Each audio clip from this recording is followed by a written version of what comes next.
Assalamualaikum warahmatullahi wabarakatuh. Alhamdulillah, pada kesempatan hari ini kami ucapkan selamat datang kepada para pembicara kita pada kesempatan malam hari ini dengan tema diskusi pada kesempatan malam hari ini sebagaimana yang diselenggarakan oleh Bidik News, media bidiknews.id bekerjasama dengan Rumah Kopi Silong atau Rumah Silong, Rumah Teman. Pada kesempatan yang berbahagia ini kami berikan apresiasi yang sedalam-dalamnya bagi para pembicara kita pada kesempatan malam hari ini. Yang pertama adalah Bapak Abdullah Mahir, Sarjana Hukum, Direktur Lembaga Bantuan Hukum Muslim Makassar. Yang kedua adalah Rais Syukur Timung, Sarjana Ilmu Pemerintahan, Direktur Nalar Pinggiran Institut, sekaligus sebagai pemerhati sosial. Dan juga kepada saudara Nur Ramadan Laudu, Sarjana Ilmu Pemerintahan, sebagai aktivis nasionalis. Kami berikan apresiasi yang setinggi-tingginya atas kehadiran pembicara pada kesempatan malam hari ini. Yang kedua, sebagai pembicara juga yang hadir pada kesempatan malam hari ini, tadinya dihadiri oleh Kabid Humas Polda Sulsel, yaitu Bapak Kompol Sulpan SIK MSI. Namun pada kesempatan malam hari ini beliau belum bisa menghadiri kegiatan kita pada malam hari ini, sehingga ada utusan yang beliau utus atas nama AKBP Muhammad Siswa. Alhamdulillah, pada kesempatan malam hari ini telah lengkap pembicara kita dengan tema diskusi yang sangat fenomenal, juga merupakan isu yang selama ini menjadi perhatian kita bersama, yaitu isu radikalisme, ekstremisme, dan terorisme. Oleh karenanya, Bidik News mengangkat tema pada malam hari ini sebagai upaya deradikalisasi, dan kita akan ke depan membahas terorisme dari berbagai perspektif. Oleh karenanya kami mengundang beberapa narasumber pada kesempatan malam hari ini. Saya perkenalkan satu persatu. Yang pertama, di bagian kiri saya Bapak Abdullah Mahir, Sarjana Hukum. Beliau adalah Direktur LBH Muslim Makassar, juga LBH Muslim Makassar sebagai pendamping hukum terduga teroris di Makassar. Yang kedua adalah Bapak atau Saudara Rais Syukur Timung, pemerhati sosial politik. Juga ada Bapak Nur Ramadan Laudu sebagai aktivis nasionalis, dan juga Bapak AKBP Siswa dari Humas Polda Sulsel. Alhamdulillah, beliau semua berada di hadapan kita bersama. Oleh karena itu, langsung saja kita masuk pada tema diskusi kita pada malam hari ini. Terlebih dahulu kami ingin memberikan kesempatan kepada Bapak AKBP Siswa selaku bidang humas dari Kepolisian Daerah Sulawesi Selatan, di mana Sulawesi Selatan merupakan daerah yang beberapa hari terakhir atau beberapa bulan terakhir ini menjadi tempat yang hangat yang kita jumpai di sosial media, baik itu di YouTube, di Facebook, di WA, dan di berbagai media sosial lainnya, menjadi tempat yang hangat diperbincangkan, karena isu terorisme, radikalisme, dan ekstremisme itu lagi berkembang pesat di daerah kita ini. Khususnya di Kota Makassar sudah ada 23 terduga teroris ditangkap, dan di berbagai daerah di Sulawesi Selatan ini sudah ada beberapa yang telah ditangkap oleh Densus 88 anti teror.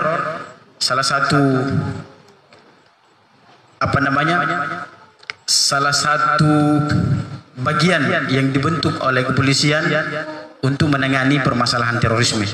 Oleh karena itu, pertama-tama kami berikan kesempatan kepada bagian Humas Polda Sulsel untuk kita sama-sama mendengarkan penyampaian dari beliau, penjelasan dari beliau tentang terorisme, radikalisme, dan ekstremisme yang berkembang pesat beberapa hari terakhir ini. Kepadanya kami persilakan dengan hormat. Bismillahirrahmanirrahim. Assalamualaikum warahmatullahi wabarakatuh.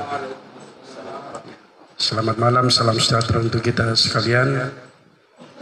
Terima kasih moderator. Pertama-tama saya ingin menyampaikan permohonan maaf dari Bapak Kabid Humas. Kebetulan beliau ada kegiatan sehingga mengutus saya untuk menyampaikan beberapa hal yang terkait dengan tema diskusi pada malam ini. Sebenarnya masalah terorisme sudah diperingatkan dulu waktu Bapak Kapolda Pak Hamidin, mantan Kapolres Goa, dan itu terpublish. Namun disayangkan sekali dari masyarakat memprotes hal itu. Tapi terakhir kenyataannya itu terlihat bahwa di selatan ini terakhir ini ada sekitar 45 yang sudah ditangkap oleh Densus 88. Yang kita sayangkan adalah rata-rata itu berumur muda. Ada satu yang kelahiran 1963. Itu rata-rata kelahiran 76 sampai ada yang kelahiran tahun 2000. Ini milenial sekali. Dan merupakan satu generasi yang produktif yang mungkin bisa diharapkan kepada bangsa ini yang ke depan. Namun disayangkan terpapar dengan pemikiran radikal. Terpapar dengan pemikiran radikal. Kalau kita merujuk pada apa sesungguhnya yang dimaksud radikalisme itu. Dari berbagai literatur, radikalisme itu adalah satu paham dan sikap. Ketika dia menjadi satu aksi, disitulah yang dinamakan menjadi terorisme. Dalam melihat terorisme ini atau radikalisme ini, ada beberapa bingkai yang dapat kita lihat. Yang pertama adalah melihat pahamnya, pergerakannya, dan melihat aksinya. Nah, ketika pada tataran paham itu masuk pada pemikiran yang dinamakan dengan radikalisme.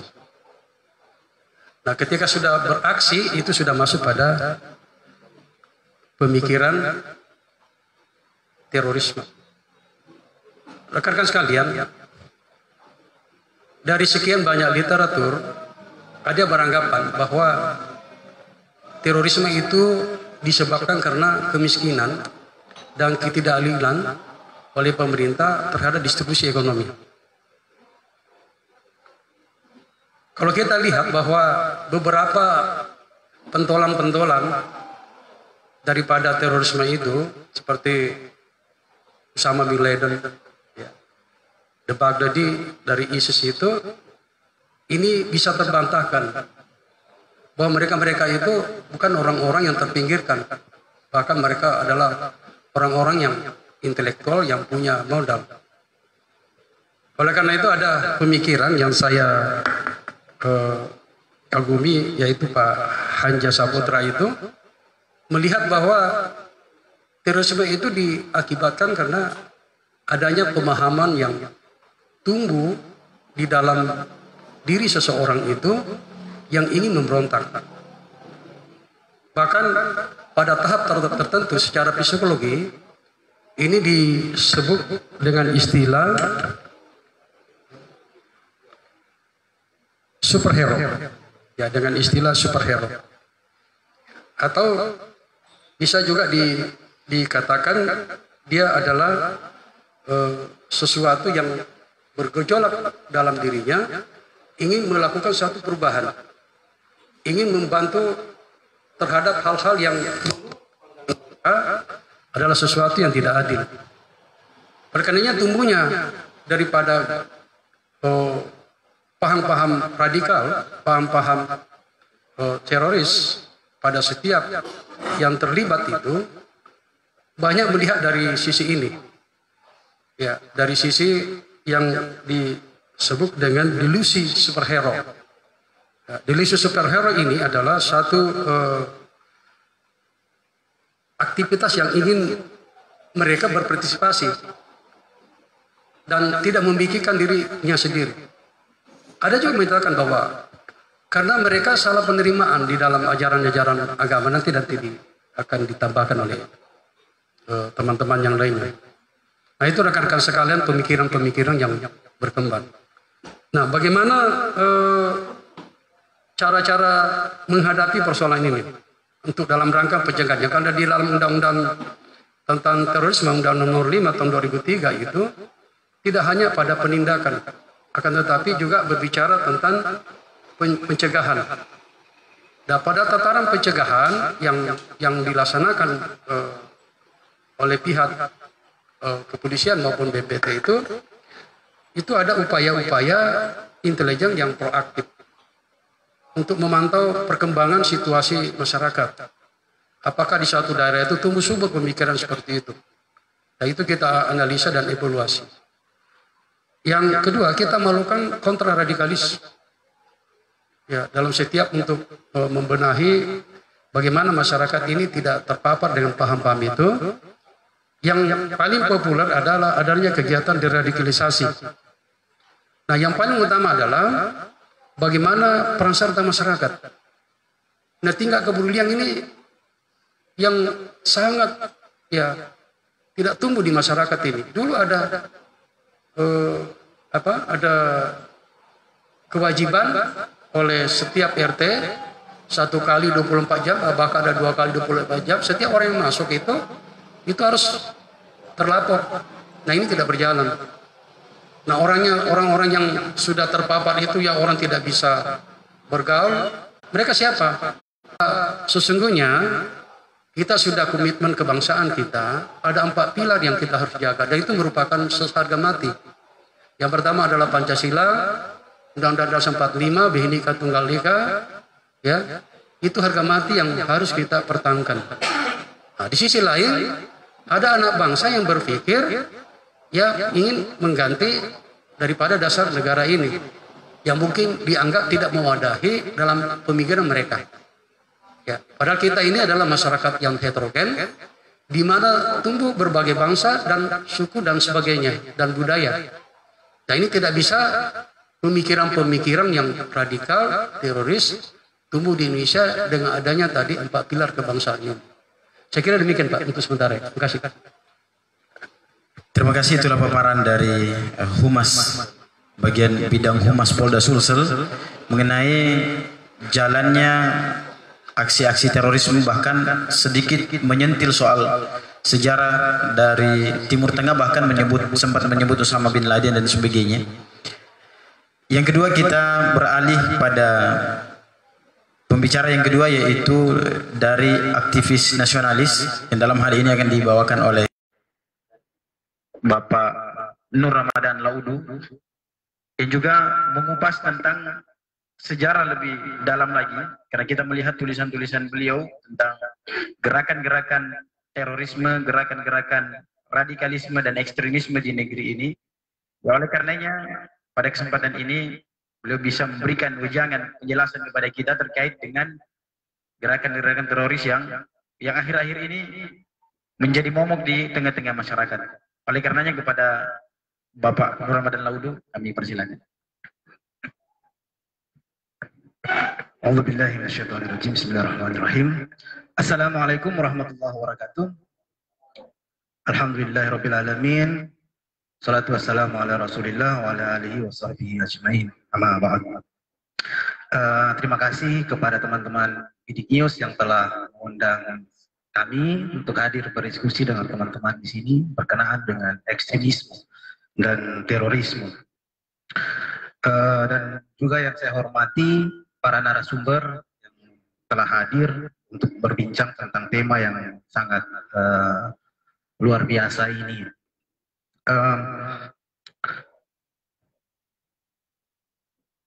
Di Indonesia ketika terjadi tindakan teror dimanapun itu, entah itu bom Tamrin, bom Surabaya, yang terakhir itu di kota kita yang tercinta Makassar,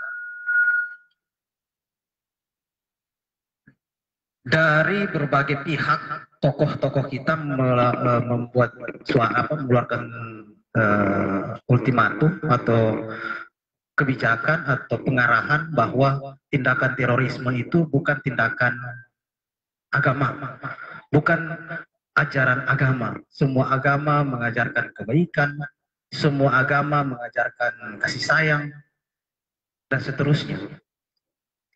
Saya kira statement-statement itu mungkin sengaja dimunculkan untuk mendinginkan suasana. Tapi menurut saya harus ada edukasi dari setiap statement yang dikeluarkan oleh para tokoh-tokoh bangsa kita. Sebagai seorang muslim, misalnya yang selalu dikaitkan dengan tindak-tindak terorisme, kita harus akui bahwa di dalam tubuh umat Islam ada ideologi horor. Ada ideologi yang meyakini untuk masuk surga itu dengan membunuh. Jadi jangan misalnya ketika tindakan terorisme, bom bunuh diri terjadi, kemudian kita yang sebagai muslim lepas tangan, itu bukan tindakan agama, ajaran agama mengajarkan kasih sayang. Toh sebentar setelah mayatnya selesai diotopsi mau dikuburkan secara Islam. Jadi waktu sebelum membom dia orang Islam, setelah pada saat membom dia menjadi ateis, tidak beragama, setelah dia sudah ingin dikuburkan dia menjadi Islam lagi. Jadi kita sebagai orang muslim harus jujur mengakui bahwa orang-orang seperti itu adalah noda daki dalam tubuh umat Islam ini. Dan ini adalah persoalan yang serius. Tadi dari pihak kepolisian Bapak kita, narasumber pertama telah sampaikan bahwa banyak dari pelaku-pelaku tindakan teror itu kebanyakan anak-anak muda.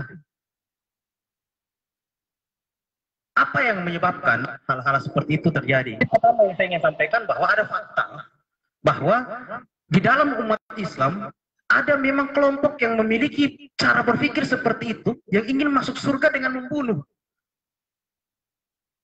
Kalau kita baca sejarah misalnya dalam tubuh Islam di zaman dinasti-dinasti awal, itu ada kelompok yang namanya Khawarij, yang mengkafirkan kubu Sayyidina Ali sebagai khalifah keempat umat Islam, dan juga mengkafirkan kubu Umayyah yang nanti menjadi daulah sistem pemerintahan berikutnya setelah Khulafaur Rasyidin dalam Islam misalnya.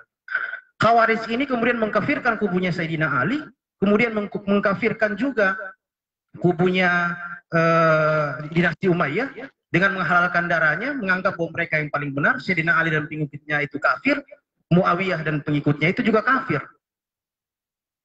Jadi mereka ini fakta, di dalam umat Islam memang ada corak berpikir seperti ini.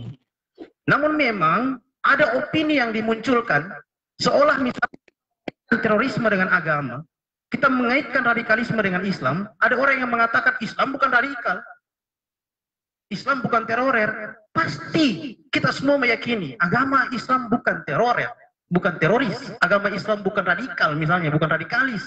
Tapi ada fakta umat Islam, sekelompok umat Islam yang melakukan peristiwa-peristiwa seperti itu.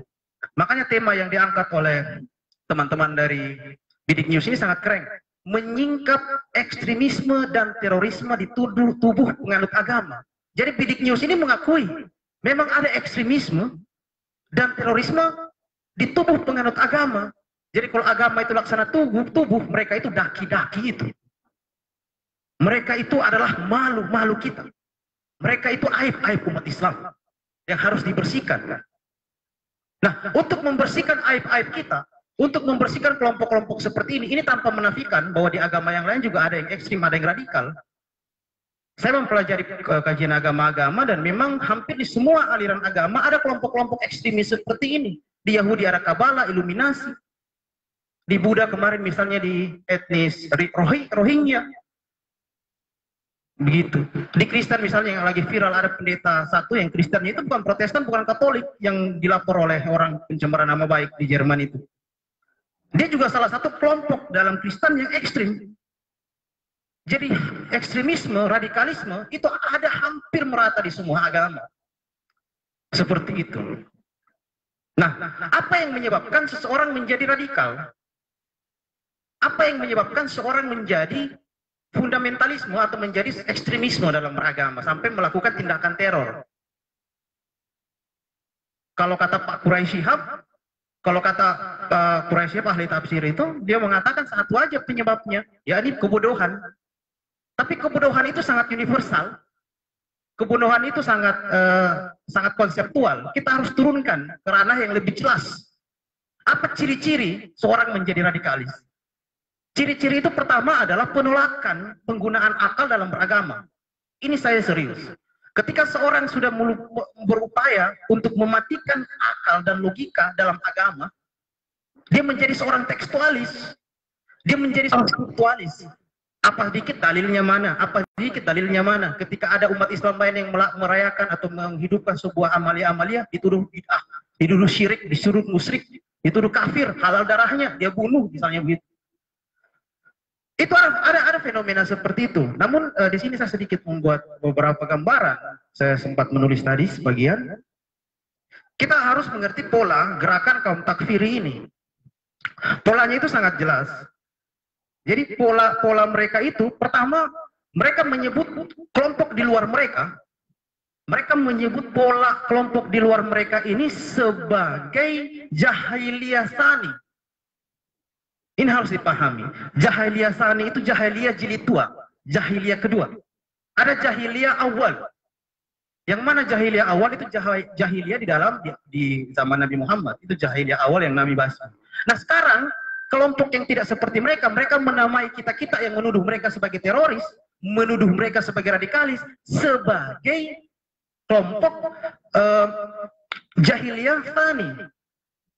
Nah, karena kelompok jahiliyah tsani, waktu Nabi di Arab berhadapan dengan kelompok jahiliyah awal itu, Nabi kan kemudian hijrah ke Madinah.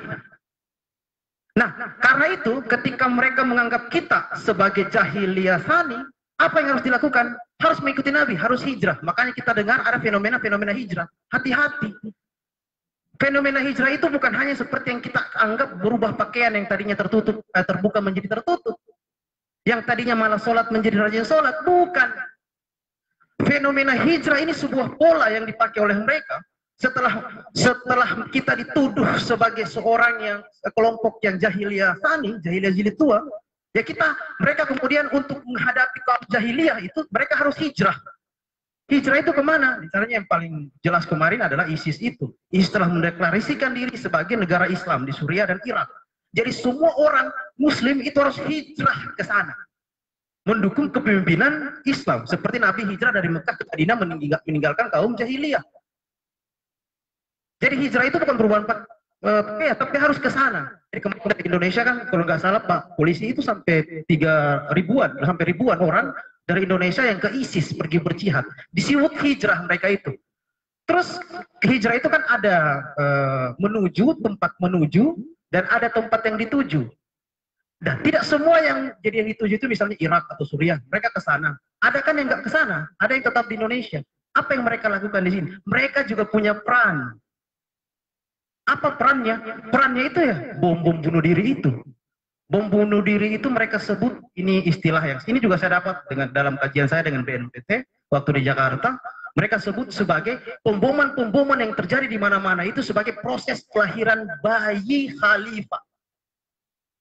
Ini harus dipahami polanya mereka. Jadi pola pertama setelah kita dianggap sebagai masyarakat jahiliyah tsani, kemudian mereka menghadapi kaum jahiliyah tsani itu harus dengan hijrah. Setelah hijrah apa yang dilakukan? Yang dilakukan adalah membuat kekacauan atau yang biasa disebut dengan istilah dekonstruksi. Kekacauan itu adalah sebuah upaya untuk melahirkan bayi khalifah. Misalnya seorang perempuan nih, ketika hamil, dia kan harus melahirkan. Ketika melahirkan kan sakit. Tapi apakah setelah melahirkan sakit itu masih ada? Tidak. Jadi pemboman bunuh diri itu seperti proses melahirkan bayi khalifah itu. Itu pola-pola yang dipakai oleh gerakan di Timur Tengah kayak Ikhwanul Muslimin, kayak ISIS, kayak Jabhat an-Nusrah dan lain sebagainya. Itu pola-polanya seragam seperti itu. Nah, jadi kalau pola-polanya seperti itu, untuk mendeteksi orang-orang seperti itu sebenarnya bagaimana? Waktu diskusi dengan perwakilan dari BNPT, Badan Nasional Penanggulangan Terorisme, saya sampaikan bahwa saya sangat mengapresiasi tindakan BNPT. Yang tadi kata Pak pemateri pertama, dalam undang-undang mengatakan bukan hanya penindakan, tapi juga pencegahan terorisme itu. Tapi fakta di lapangan yang saya temui, nanti ada aksi Nanti ada pemboman di Tamrin, di Surabaya, di Makassar, baru ada penangkapan. Ini bukan pencegahan, ini adalah penindakan setelah terjadi. Kenapa kita menunggu apinya besar, baru kita datang membawa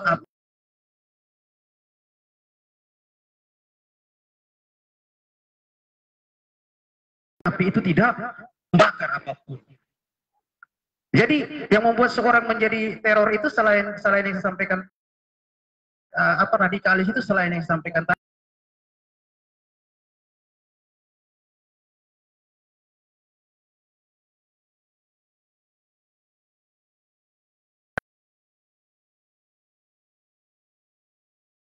laksana naga yang menyumburkan api-api permusuhan dan menganggap setiap yang berbeda dengan mereka sebagai permasalahan. Mereka tiba-tiba datang ke kita, katanya dari Timur Tengah, mengajarkan kita di Indonesia, umat Islam harus bersatu di bawah payung bendera A, B, C. Kenapa kita umat Islam mundur? Umat Islam mundur itu karena tidak bersatu. Kita harus bersatu. Apa seharusnya kita jawab kepada orang-orang begini? Kembali aja kamu ke Timur Tengah sana. Jangan ajari kami bangsa Indonesia ini tentang persatuan. Kenapa?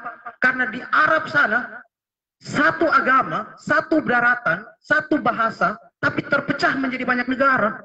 Saudi itu Arab, Kuwait itu Arab, Yaman itu Arab, Irak itu Arab. Banyak negara-negara Arab itu terpecah menjadi banyak negara dan tidak bisa bersatu. Tapi kita di Nusantara bukan hanya satu agama, banyak pulau.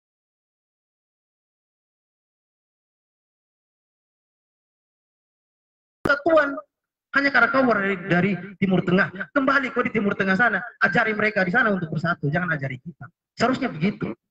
Jangan kemudian karena kamu gagal melakukan tindakan pendirian tanda petik negara agama di sana, kamu datang ke Indonesia.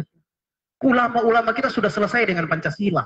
Ketika Pancasila ingin dijadikan sebagai landasan negara, salah satu pendiri NU misalnya, Nahdlatul Ulama, dia melakukan munajat, sholat istikharah, meminta petunjuk kepada Tuhan beberapa kali, sehingga dia sepakat bahwa Pancasila sebagai dasar negara. Jadi ini keputusan para kaum nasionalis dan kaum agamawan, sudah final selesai di sini.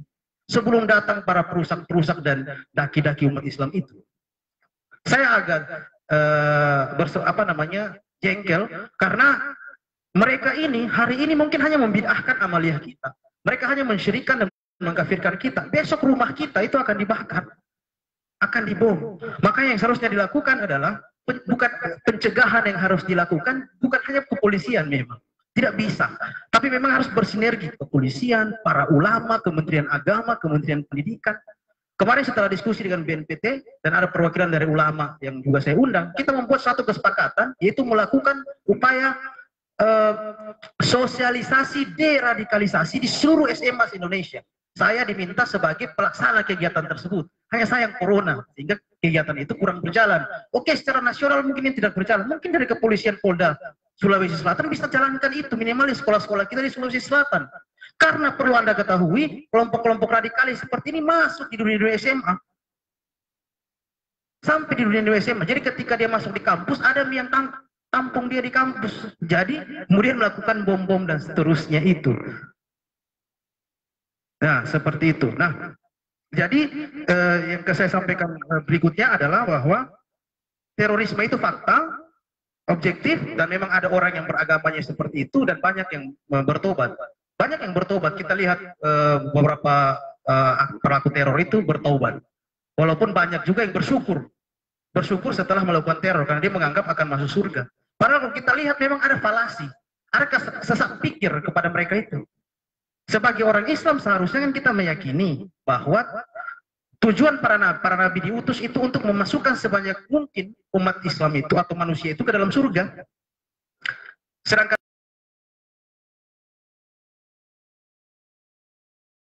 masukkan neraka, membunuh neraka itu dengan manusia yang banyak. Tugasnya dia menggoda manusia dan dia ingin buktikan bahwa manusia banyak yang salah jalan dan nanti akan banyak masuk neraka. Jadi kalau kau adalah pengikut para nabi, seharusnya kalau ada orang kafir yang menurutmu kafir, ada orang sesat menurutmu sesat, jangan bom dia, jangan bunuh dia. Karena kalau benar dia sesat, dia kafir, dia akan masuk neraka. Kalau dia masuk neraka, kau telah bantu tugasnya iblis. Tapi kau harus selamatkan dia. Kau harus dakwahi dia. Kau harus benarkan pikirannya. Bukan melakukan pemboman terhadapnya. Tapi katakanlah dia salah dan dia sesat, dia masuk neraka. Kan bukan kita juga Ustadz tentang akar jenggotnya. Kalau dia yang masuk neraka, jadi santai maki, jangan maki urusannya orang lain. Namun di fenomena sekarang banyak sekali orang yang gila urusan. Dia sibuk untuk mengurusi urusan yang bukan urusannya. Seperti itu. Dan ingat, kaum takfiri ini bukan hanya mengkafirkan kelompok non-muslim, Kristen, Yahudi, Buddha, Hindu, bukan. Mereka juga mengkafirkan orang-orang Islam yang tidak sependapat dengan mereka. Dan juga tidak sependapatan dengan mereka. Nah, karena fenomena ini, ada fenomena seperti itu, ada umat Islam yang cara berpikirnya seperti itu, dimanfaatkanlah oleh orang-orang yang punya kepentingan di belakang ini. Ini yang harus dibuka. Karena ingat, musuhnya mereka itu bukan hanya non-muslim. Jadi kita lihat misalnya bom gereja, bom ini. Tidak, di Timur Tengah bom masjid. Seorang ulama Ahlus Sunnah terbesar di Mesir, Ramadan Al-Buti, itu sedang mengimami sholat di bom. Sholat Jumat. Jadi musuhnya mereka bukan hanya non-muslim, tapi siapa saja, agama apapun, yang berbeda pandang dengan mereka. Saya kira itu saja yang dapat saya sampaikan, karena waktu nanti kita lanjutkan di sisi diskusi. Saya kembalikan kepada moderator. Sudah ada tadi pemaparan yang disampaikan oleh Nur Ramadan Laudo selaku aktivis nasionalis. Kita sudah sama-sama dengar bersama.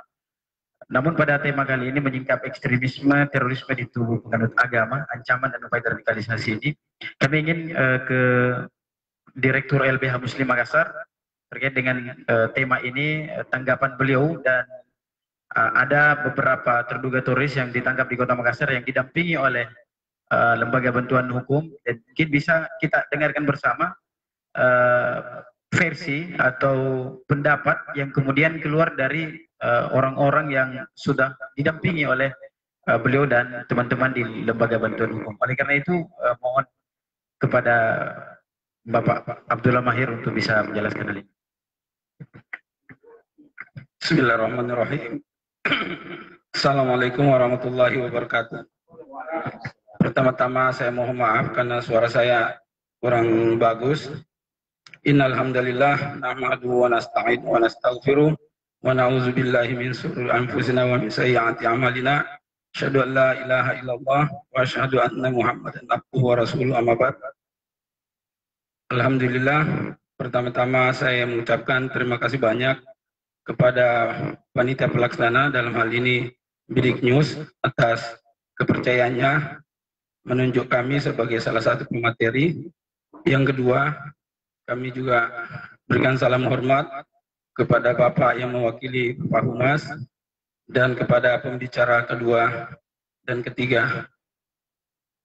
Mungkin saya sedikit bercerita tentang pengalaman saya sendiri yang dulu sempat, sebagaimana yang disampaikan oleh pemateri pertama dan kedua, bahwa kita sebagai remaja pada saat itu terjebak di dalam paham radikalisme ini dengan berkedok agama.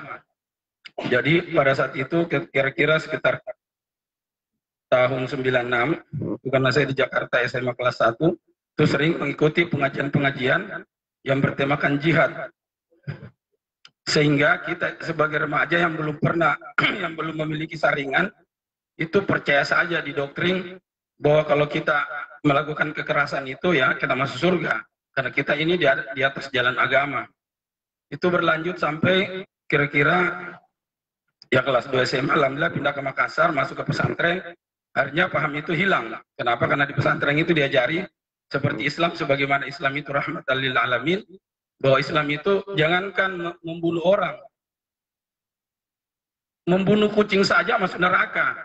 Tidak, bukan membunuh, membiarkan kucing mati. Dalam salah satu hadis dijelaskan bahwa ada seorang wanita yang membiarkan kucing, mengurung kucing sehingga kucing itu meninggal, sehingga itu dia dimasukkan ke dalam neraka. Jadi jangankan membunuh orang, dalam Islam itu jangankan membunuh orang, membiarkan kucing mati saja masuk neraka. Nah, terus berlanjut masuk di SMA Negeri 1 Makassar. Kembali terkena, ya mungkin masih usia muda, kembali lagi karena pada saat itu masih rame-ramenya perang Afghanistan, sehingga di musala mungkin ada senior-senior yang sengaja menyimpan buku-buku jihad di sana. Jadi ketika saya istirahat, saya baca buku itu, ya kembali jiwa-jiwa itu bahwa memang kita harus mati syahid ini kalau begini, tidak bisa. Karena ini kondisi yang ya, umat Islam dizolimi. Tapi alhamdulillah setelah masuk kuliah di UNHAS, kemudian ikut pengajian-pengajian Ahlus Sunnah, akhirnya semua itu kembali terbantahkan bahwa ya Islam itu ya seperti yang diajarkan di pesantren tadi itu, bahwa Islam itu rahmatan lil alamin. Seperti yang pemateri kedua ceritakan tadi, bahwa ya untuk masa sih bisa orang masuk surga dengan membunuh orang yang tanpa salah. Sebagaimana Rasulullah SAW bersabda, barang siapa yang menyakiti kafir zimmi sama dengan menyakiti saya. Ini kafir zimmi, apalagi sama muslim. Dan saya pernah juga, karena saya cuma pakai baju toga potong, kemudian ada yang saya bilang, kau kafir, kenapa? Masa cuma pakai baju toga sidang, langsung dituduh kafir. Ya memang di dalam Islam, tubuh Islam itu ada orang-orang seperti itu. Nah, terkait dengan kasus yang kami tangani, jadi kami mungkin sekitar sudah kasus ketiga yang kami tangani ini terduga terorisme itu. Sebelum kami menangani kasusnya itu kita wawancara dulu. Apakah betul-betul dia berpemaham takfiri atau seperti apa? Dan ternyata orang-orang yang kami tangani itu dia bersumpah bahwa kan tidak. Memang dulu kami ikut di kelompoknya Ustaz Basri. Dan memang kami didoktrin seperti itu. Tapi karena kami tidak setuju, kami keluar. Tapi di catatan BNPT, kami masih bagian anggotanya mereka. Nah, itu makanya kami siap membela, karena tidak akan mungkin saya bela, dampingi atau kasih pembelaan hukum kalau memang dia masih terlibat pemahamannya masih takfiri. Pasti tidak, karena saya saja jangankan orang, pasti nanti juga saya akan dikafirkan. Jadi untuk apa membela orang seperti itu? Nah, termasuk ini yang kasus terakhir yang namanya Wahyudi, itu saya suruh mengaku istrinya. Bagaimana suami bilang, memang Pak, dulu kita itu awal-awal kita memang ikut pengajiannya. Beliau di sana di Sudiang, tapi karena kita lihat aneh-aneh, akhirnya kita keluar. Dan itu sudah lama, sekitar 6 tahun, 5 tahun yang lalu. Cuman ada beberapa teman masih sering mendekati dengan alasan bisnis, makanya masih sering berhubungan, tapi tidak ada hubungannya dengan peledakan bom yang ada di katedral. Ya, cuman alhamdulillah setelah tim LBH Muslim menghadap ke Pak Kabah Humas dan sudah menjelaskan bahwa tetap dia diambil dan berdasarkan undang-undang terorisme bahwa dia selama 21 hari ya harus ditahan dulu sampai selesai itu. Kalau memang tidak ditemukan 2 alat bukti yang cukup, maka dia akan dibebaskan. Seperti Haji Naik katanya sudah dibebaskan itu. Jadi memang di dalam kelompok Islam itu ada, termasuk saya mungkin waktu masih ramai-ramainya Moro, termasuk saya mau diberangkatkan. Padahal saya tinggal di rumahnya Om yang komandan Garnisun. Kan kacau. Itu memang doktrinnya memang memakan. Kita diiming-imingi surga, diiming-imingi ini. Kalau kita mati kemudian kita memberi syafaat kepada 70 orang keluarga kita. Itu kan doktrinnya mereka. Padahal Islam tidak seperti itu. Dan sudah sepakat ulama Ahlus Sunnah bahwa tindakan teroris itu adalah tindakan yang haram. Dan pelakunya itu bukan mujahid. Dia tidak mati syahid, tapi mati sakit. Kenapa? Karena dalam Islam tidak seperti itu ajarannya. Islam itu agama yang pemberani. Islam itu mengajarkan kepada pemeluknya itu adalah sebagai pahlawan. Tidak suka yang istilahnya pukul lari atau melukai orang. Jadi memang perang. Kalau perang ya perang. Seperti misalnya di Palestina ketika mujahid berhadapan dengan Israel. Dia tidak akan pernah membom orang yang tidak terlibat di dalam ketentaraan. Dan itu diharamkan dalam Islam. Sebagaimana ketika penaklukan Eropa, ketika Umar radhiyallahu itu menyeberang, itu cuma karena membiarkan burung di tendanya, padahal sudah masuk waktu penyerangan, tapi Umar radhiyallahu anhu jangan dulu menyerang. Ada burung bertengkar di situ, biarkan dia dulu selesai hajatnya. Dan itu diketahui sama orang-orang Eropa yang selama ini punya stigma bahwa Islam itu garang, Islam itu radikal, Islam itu barbar. Itu terbalik. Bahwa jangankan kita, membunuh kita, burung saja dia pelihara. Jadi seharusnya Islam seperti itulah, seperti yang disampaikan oleh pembicara kedua tadi, bahwa Islam rahmatan lil alamin itulah yang kita harus sampaikan kepada umat manusia. Yang kedua bahwa memang di dalam Islam itu ada sekelompok orang yang ekstrem seperti itu. Dan tugas kita ini sebagai masyarakat, pencegahan di ini, memang kita yang harus berperan. Seperti saya di lingkungan saya, alhamdulillah, Ketika ada hal-hal yang aneh, langsung saya laporkan ke polsek. Pak, kayaknya aneh itu orang, mulai dari sholatnya aneh, cara berbicaranya aneh, cara menanggapinya orang aneh. Jadi cepat ditanggapi. Karena kalau kita kan sesama masyarakat yang ini nanti kita berkelahi sama dia. Jadi kalau kita sudah ajak biola, sudah lain pemikirannya, langsung saya lapor ke polsek aja. Atau saya lapor ke Babinsa, Pak, ini ada orang ini aneh. Ini cara bicaranya, kemudian cara beribadahnya ini lain-lain. Jadi mungkin sementara yang dari saya seperti itu. Ya mungkin juga Pak ini yang mungkin kita juga harus tambahkan bahwa terkadang terorisme muncul itu mungkin karena ketidakadilan. Misalnya ada sekelompok orang Islam misalnya disolimi dengan aparat yang menggunakan menggunakan juga kekerasan terhadap pelaku, dalam tanda kutip pelaku terorisme itu, dan itu juga mungkin bisa memicu. Anggaplah sekarang kasusnya misalnya Bang Munarman, di mana Bang Munarman itu ditangkap, padahal kan di dalam KUHP sendiri yang namanya itu orang terduga misalnya, itu kan harus dipanggil dulu atau dikasih panggilan atau bagaimana diperiksa dulu. Ini tidak langsung ujuk-ujuk langsung ditangkap. Itu berdasarkan KUHP dan diputus sama Mahkamah Konstitusi juga seperti itu, bahwa betul itu undang-undang terorisme adalah undang-undang lex spesialis yang diberi kewenangan, tapi dia tetap pasti untuk penyidikannya itu masih bertumpu pada KUHP itu, jadi tidak bisa keluar dari KUHP. Jadi ketika ada orang terduga teroris, itu sepatutnya disurati dulu, dipanggil, dan dilakukan proses sesuai dengan KUHP. Karena apabila misalnya teman-teman aparat tidak melakukan seperti itu kan terjadi abuse of power dan bisa memancing kemarahan juga di yang tadinya orang tidak mau jadi teroris, ya bisa jadi mungkin karena melihat kesoliman itu, kesewenang-wenang itu, artinya dia jadi jengkel. Kalau begitu kita jadi terus saja, karena ini orang disolimi. Jadi mungkin itu saran kami dari Lembaga Bantuan Muslim itu, jika kita ingin menindak pelaku-pelaku teroris itu, hendaklah kita kembali kepada aturan yang berlaku di negara kita ini sebagai negara hukum. Demikian, Assalamualaikum warahmatullahi wabarakatuh. Ya, alhamdulillah itulah tadi yang disampaikan oleh Direktur LBH Muslim Makassar. Sebagaimana yang kita dengarkan bersama, tidak ada perbedaan antara pemateri pertama, kedua, dan ketiga. Dan kita akan masuk pada materi keempat. Ini lebih melihat pada asas sosial dan politiknya. Jadi melihat ekstremisme, terorisme itu dari segi sosial, dari segi sosiologi, juga dari segi politik. Karena beberapa kasus terorisme yang akhir-akhir ini booming, ada pesan-pesan tersirat, ada pesan-pesan politik yang tersirat dalam beberapa aksi-aksi terorisme yang terjadi di tanah air ini. Oleh karenanya, kami ke pemerhati sosial untuk bisa menjelaskan fenomena apa yang sedang terjadi mengenai terorisme dan radikalisme yang ada di negeri kita ini. Minggu padanya kami silakan. Terima kasih. Bismillahirrahmanirrahim. Assalamualaikum warahmatullahi wabarakatuh. Alhamdulillah, alhamdulillahilladzi syahrul ramadan alladzi unzila fihi al-Qur'an. Asyhadu an la ilaha illallah wa asyhadu anna Muhammadar Rasulullah. Alhamdulillah, tanpa mengurangi rasa hormat kepada Bapak yang mewakili Kadif Humas Polda dan Bapak Direktur LBHI dan khusus kakanda saya Nur Ramadan Launu. Tanpa mengurangi rasa hormat, izinkan saya untuk mengambil sudut pandang yang sedikit berbeda. Memang benar bahwa cikal bakal keruntuhan dinasti-dinasti besar di Islam itu, salah satu faktor yang menyebabkannya ialah terjadinya yang dimaksud tadi, bahwa ada budaya takfiriyah, saling menyalahkan, saling menghukumi dan satu sama lain.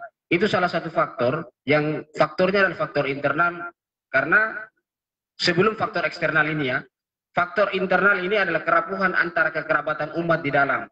Tidak ada lagi soliditas dalam umat karena saling mengkafirkan, sehingga ekspansi eksternal itu bisa masuk. Nah, kita sudah sepakati bahwa setiap agama itu memiliki paham yang radikal. Setiap agama, setiap keberagaman itu punya pahaman yang radikal. Karena radikal itu pahaman. Kapan dia menjadi aplikasi? Nah, ada kegagapan kita dalam melihat bahwa ketika Kerap kali kita mengidentifikasi radikalisme itu termanifestasi pada kekerasan. Makanya agak bias pemahamannya kalau kita memahami radikalisme selalu dimanifestasikan pada kekerasan. Toh pada kenyataannya setiap orang berhak untuk radikal.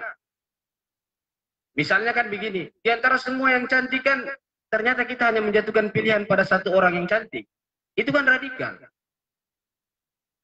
Nah, yang menjadi kesalahan kita, kesalahan kita terbesar adalah kita mengeneralisir bahwa radikalisme selalu dimanifestasikan pada kekerasan, dalam hal ini terorisme.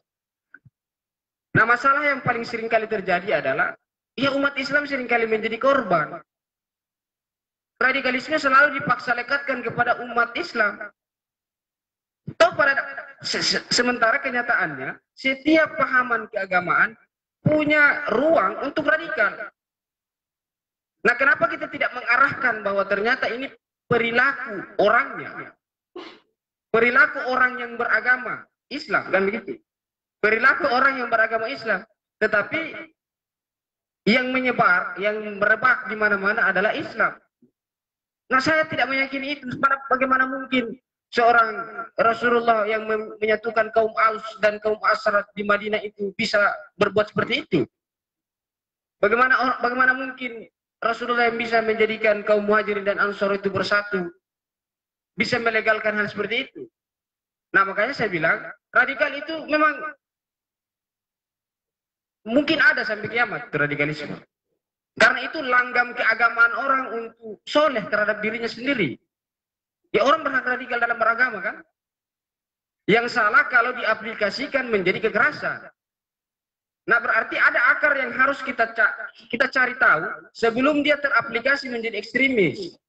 Jadi sebelum radikal itu kan pahamannya, sebelum dia teraplikasi menjadi terorisme, berarti ada biasnya di sini. Ini karena apa faktornya yang menyebabkan sehingga ia menjadi teroris? Nah, kita perlu lacak di situ. Nah, yang kedua, di Amerika sana ada press secretary namanya. Itu medianya melayani 24 jam hoax, informasi yang berkembang. Setiap ada hoax dibantah, setiap ada informasi dibantah, setiap ada informasi yang merebak dibantah. Itu namanya press secretary. Itu 24 jam dilayani. Jadi orang tidak perlu dibui hanya karena mengatakan yang selama ini kita bilang hate speech, ujaran kebencian. Nah, ini kan kegagalan kita karena kita tidak memahami sejarah dan etimologi hate speech itu apa. Hate speech dan kan ujaran kebencian awalnya, ujaran kebencian yang sampai berakhir bui. Nah, ini yang kemudian berkembang, ada mastermind yang main, sehingga mengarahkan untuk dia melakukan tindakan kekerasan, yang awalnya menganut paham radikal. Maksud saya, agar berimbang ini apa-apa, kehidupan berimbang, pastikan setiap upaya dan pembunuhan itu bukan dari kelompok beragama. Nah, peran itu harusnya dilakukan oleh siapa? Ya, negara. Negara harusnya punya peran untuk memastikan bahwa setiap pembunuhan dan upaya pembunuhan yang berakhir terorisme itu bukan dilakukan oleh orang beragama. Tapi kenyataannya kenapa umat Islam selalu menjadi korban? Ini yang perlu dijawab. Kenapa umat Islam selalu menjadi korban? Setiap tindakan pembunuhan dan upaya pembunuhan selalu dipaksa lekatkan dengan umat Islam. Sementara kita sudah meyakini semua. Bahkan isi perjanjian Madinah itu kan itu sudah jelas, 47 butir pasal di dalam perjanjian Madinah itu kan sudah jelas. Bahkan tidak mungkin seorang Rasulullah yang menyatukan kaum Aus dan Hasrat setelah mereka berseteru berpuluh-puluh tahun yang lalu itu bisa demikian. Nah, memang kita harus mengakui bahwa ada fakta sosiologis yang harus kita bantah dengan fakta sosiologis lainnya. Kita tidak bisa membantahnya dengan fenomena yang lain. Kalau orang memaksa lekatkan Islam dengan kekerasan atau terorisme, maka kita harus membuat sebuah fenomena sosial yang tidak menunjukkan bahwa umat Islam itu tidak demikian. Ya, salah satunya melalui mimbar-mimbar, diskusi-diskusi. Karena saya berkeyakinan bahwa orang-orang yang menjadikan agama sebagai bumper untuk merebut sesuatu, menjadikan agama sebagai bahan untuk menjadikan agama sebagai tameng, begitu kira-kira ya. Itu kan selalu diarahkan ke sana opininya. Bahwa padahal radikalisme tidak ada, kalau kita melihat dalam urutan etimologi radikalisme itu tidak ada arahnya ke agama. Enggak ada arahnya ke agama itu radikalisme. Silakan buka saja KBBI atau literatur-literatur. Itu konsepsi politik itu. Radikalisme radikal itu konsepsi politik, bukan bangunan konsep yang tertuang di dalam agama. Nah, yang mestinya kita jawab, yang mestinya kita punya beban untuk menjawab semuanya adalah kenapa setiap tindakan pembunuhan atau upaya pembunuhan kerap kali dipaksa lekatkan dengan Islam hanya karena yang melakukan adalah orang Islam. Nah, yang kedua, kalau itu berkembang dan merebak, di mana peran untuk mengkonter bahwa itu bukan orang Islam? Sama seperti Amerika kan begitu. Yang terakhir yang saya ingin sampaikan, bahwa sudahlah, karena proses perjalanan demokrasi kita ini sudah harusnya welfare state. Kita cerita welfare state sekarang. Harusnya itu. Sampai kapan kita akan bicara soal radikalisme dan opositnya? Atau terorisme dan oposisi sampai kapan? Jangan sampai yang tadi saya katakan ada bias antara radikalisme sampai termanifestasi menjadi ekstremis, itu karena persoalan ketimpangan ekonomi atau ketimpangan sosial. Dalam gambaran atau kita ambil saja rekayasa sosialnya Kang Jalal itu. Jangan-jangan ini adalah mata rantai yang tidak pernah terputus. Miskin, bodoh tidak kerja, tidak punya uang. Itu adalah mata rantai yang tidak pernah terputus. Sehingga mengakibatkan orang menjadi, ini jalan terakhir. Setelah ada mastermind yang membrief otaknya. Ya maksud saya, ya kalau kita hanya disibukkan dengan urusan radikalisme dan opositnya, kapan kita cerita welfare state? Kapan kita cerita untuk bagaimana peran negara dalam mensejahterakan? Sementara bisa jadi, saya tidak mau mengatakan itu pasti. Ini temporal sifatnya. Bisa jadi salah satu dampak di antara salah satu bias antara radikal menjadi manifestasi ekstremis teroris itu karena persoalan ketimpangan ekonomi dan ketimpangan sosial. Nah ini harusnya dijawab oleh negara. Nah kalau negara punya peran untuk menjawab itu, kenapa membuat lagi undang-undang hate speech? Maksudnya negara tahu enggak sejarah dan etimologi hate speech itu apa? Tahu enggak sejarahnya itu? Ya kalau dia tahu, alhamdulillah. Kalau dia tidak tahu, itu kan bukan ujaran kebencian. Orang mengkritisi kekuasaan itu kan bukan karena benci. Jangan-jangan itu karena cinta. Maksudnya jangan-jangan orang mengkritisi kekuasaan itu karena memang dia cinta sama kekuasaan, agar jangan salah. Nah, peran negara ini harusnya menjadi peran press secretary untuk melayani seluruh informasi yang berkembang. Karena tidak mungkin terorisme itu ada kalau peran BIN itu berjalan. Kalau peran BIN itu berjalan, karena ada peran preventif, ada peran mitigasi yang harusnya dilakukan. Nah, peran-peran mitigasi ini memang semua stakeholder harusnya punya peran. Ya, artinya kita harus perjalanan demokrasi ini jangan ditarik kembali ke belakang. Sekarang waktunya kita cerita welfare state. Karena hampir bisa dipastikan negara yang punya tingkat pertumbuhan ekonomi dan sosial yang mapan, itu tingkat kriminalitasnya rendah. Bisa dilihat itu di New Zealand atau di negara-negara kutub utara. Negara yang punya tingkat kesejahteraan ekonomi dan sosial itu tinggi, itu berbanding lurus dengan tingkat kriminalitas. Nah, terorisme itu kan kriminal. Hanya karena dipaksa lekatkan dengan langgam keagamaan, maka dia menjadi sesuatu yang sampai hari ini masih kita diskusikan. Nah, saya kira semua agama percaya itu. Saya kira semua agama percaya bahwa tidak mungkin umat Islam itu mengajarkan kekerasan. Saya kira itu saja dulu yang bisa saya sampaikan. Lebih dan kurang saya mohon maaf. Assalamualaikum warahmatullahi wabarakatuh. Kita juga telah dengarkan pada segmen pertama ini penjelasan dan beberapa pemaparan tentang materi kita yang kita diskusikan, menyingkap ekstremisme dan terorisme di tubuh penganut agama, ancaman dan upaya deradikalisasi. Nah, pada segmen kedua ini kami langsung bertanya singkat dan kepada yang dipersilahkan untuk menjawab, untuk dijawab dengan waktu 1 sampai 3 menit paling lama di segmen kedua ini. Selanjutnya di segmen ketiga baru ada pertanyaan-pertanyaan dari audiens yang ingin dipertanyakan, bisa disampaikan secara langsung. Oleh karena itu langsung saja kita, sebagaimana penjelasan yang sama-sama kita dengarkan tadi soal dari segi sejarahnya yang disampaikan oleh pemateri pertama dan kedua, sampai bahkan ada beberapa perjalanan experience, pengalaman yang dituangkan sebagaimana yang disampaikan oleh Direktur LBH Muslim tadi, bahwa memang ada kepercayaan, ada sikap, ada tindakan-tindakan seperti itu yang ada di negara kita, yang dalam hal ini di tubuh agama itu sendiri. Dan kita telah sepakati bersama tadi bahwa semua pemateri menyampaikan radikalisme, ekstremisme, yang lebih tepatnya, ekstremisme itu ada di semua penganut agama. Dan semua penganut agama ada orang-orang tertentu yang memang punya pemahaman pemikiran seperti ini. Oleh karena itu, kita ingin lebih ke soal hukum, soal upaya penegakan hukum terhadap terorisme. Ya, ini mungkin lebih tepatnya dijawab oleh Bidang Humas Polda Sulsel. Jadi pertanyaan singkat, perbedaan yang mendasar terkait dengan penjelasan tadi beberapa pemateri bahwa kenapa terorisme itu sangat lekat dengan agama tertentu yang dalam hal ini Islam. Juga apa perbedaannya dengan tindakan-tindakan lain yang juga dilakukan, yang dalam hal ini tindakan ekstremis atau tindakan kekerasan yang dilakukan oleh di luar Islam. Ya, kita ambil contoh bahwa beberapa kali penyerangan yang dilakukan oleh orang-orang tertentu terhadap tokoh-tokoh agama itu kemudian tidak dilekatkan dengan hubungannya dengan tindakan-tindakan terorisme. Ya, jika jawabannya adalah ini merupakan karena itu merupakan tindakan sendiri-sendiri yang dilakukan oleh orang-orang tertentu dan ini tidak ada kaitannya dengan tindakan terorisme yang lainnya, maka apa perbedaannya dengan penyerangan yang dilakukan oleh perempuan yang karena dengan perasaan, karena dengan pemikiran sendirinya sehingga melakukan tindakan terorisme seperti itu. Oleh karenanya kita lebih kepada bagaimana tindakan hukum terhadap orang-orang seperti ini.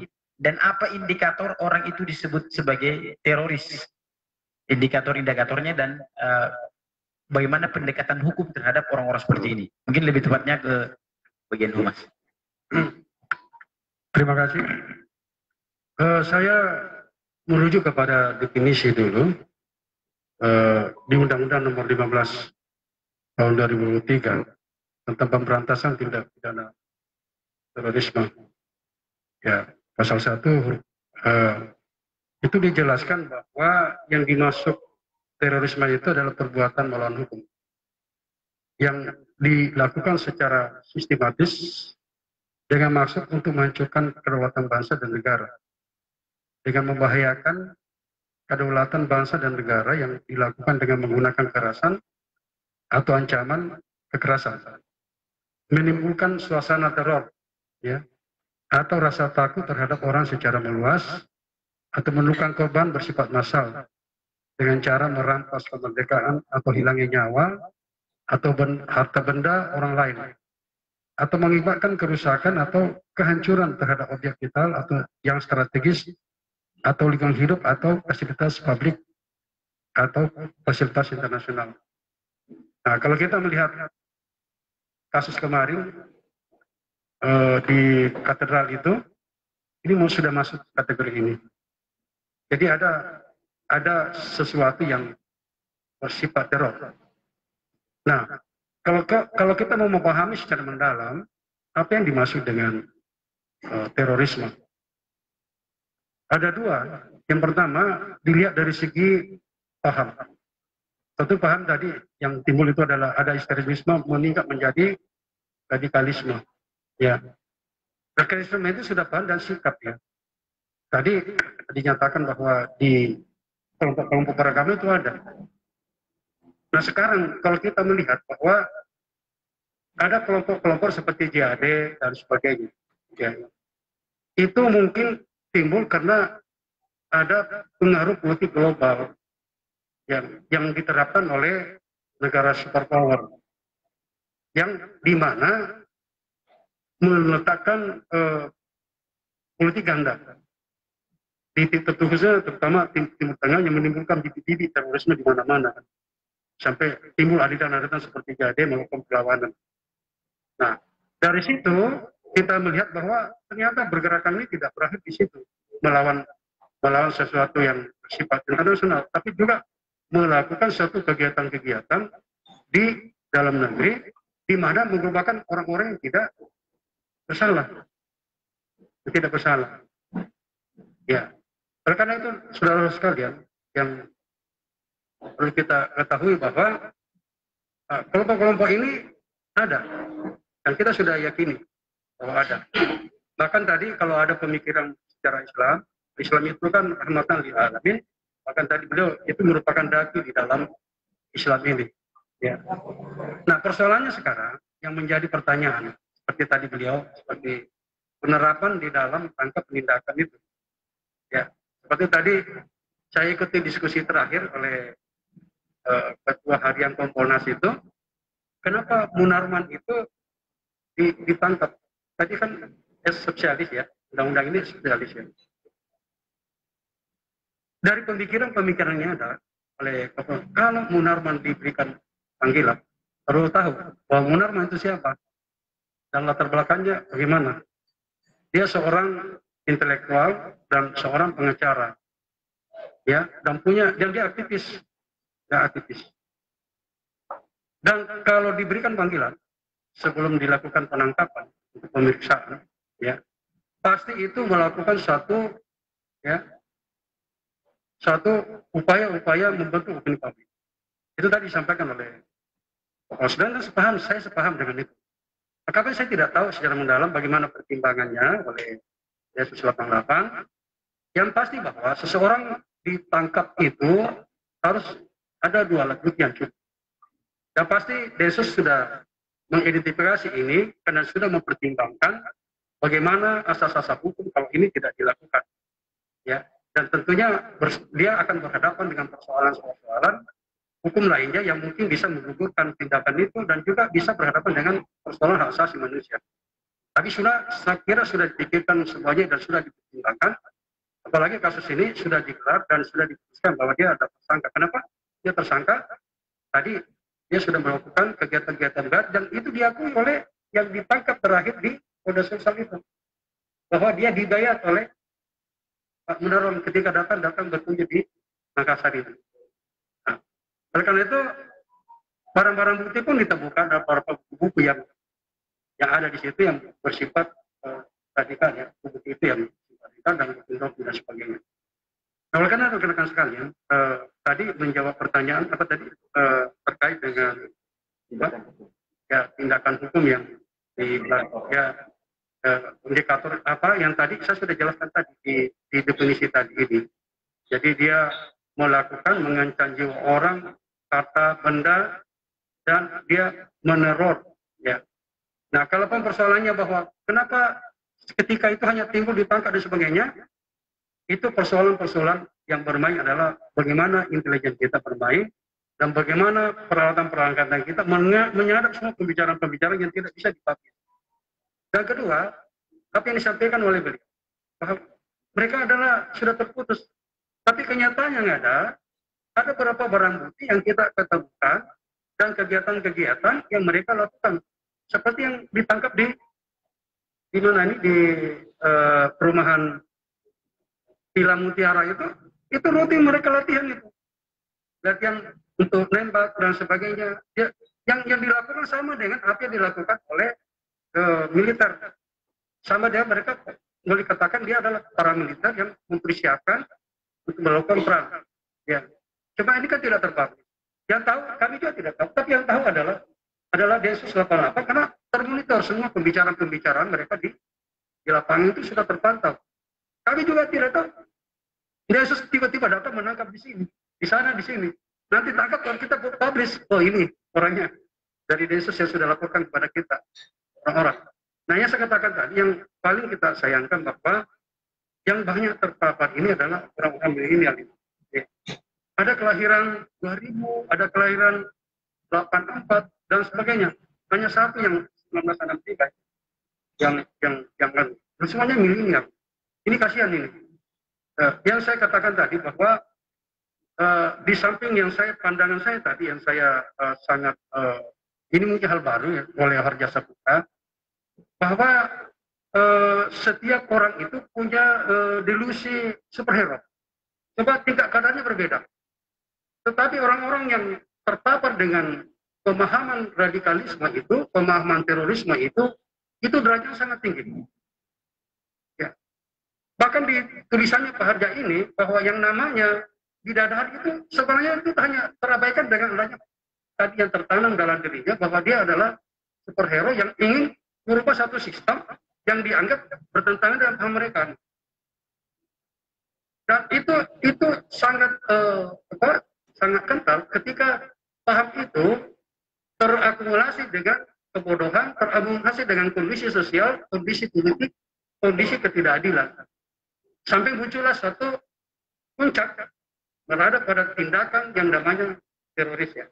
Itu yang berkembang. Ya, saya sangat tertarik dengan tulisannya, makanya saya di tulisan ini karena saya baca beberapa literatur tentang terorisme ini hal baru bagi saya ini, tentang delusi superhero itu pada setiap orang itu. Semua orang punya delusi superhero, tapi derajatnya berbeda. Ada memang orang yang siap mati untuk orang lain.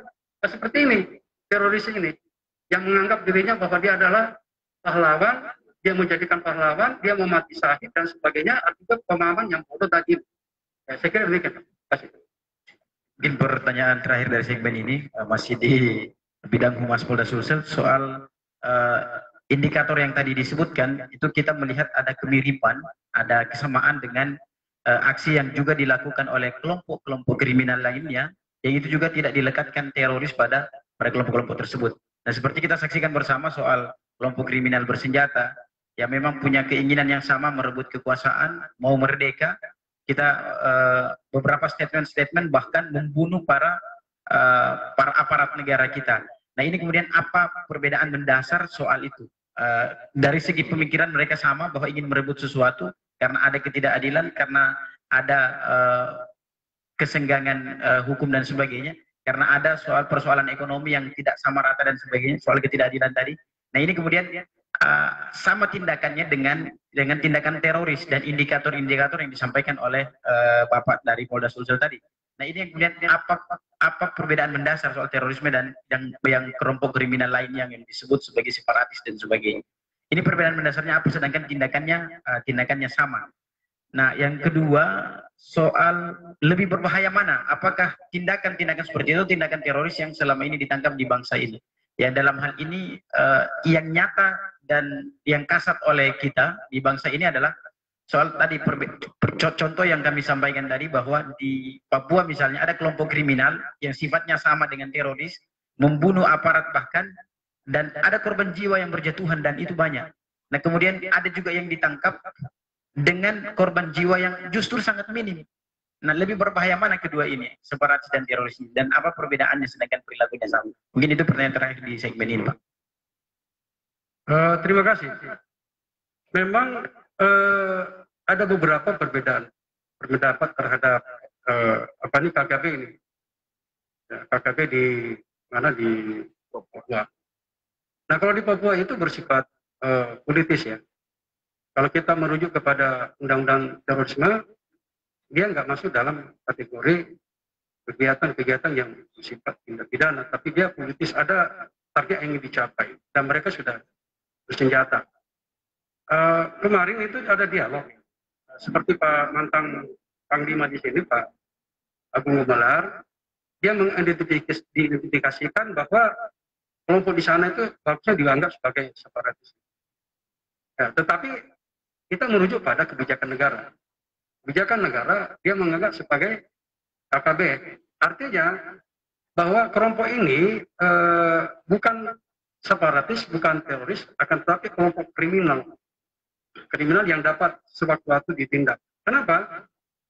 Kalau kita mengaku dia sebagai sebuah kelompok separatis, itu nuansa internasionalnya itu berbahaya. Ya. Dia bisa, artinya diakui bahwa dia itu kelompok separatis yang ingin merdeka.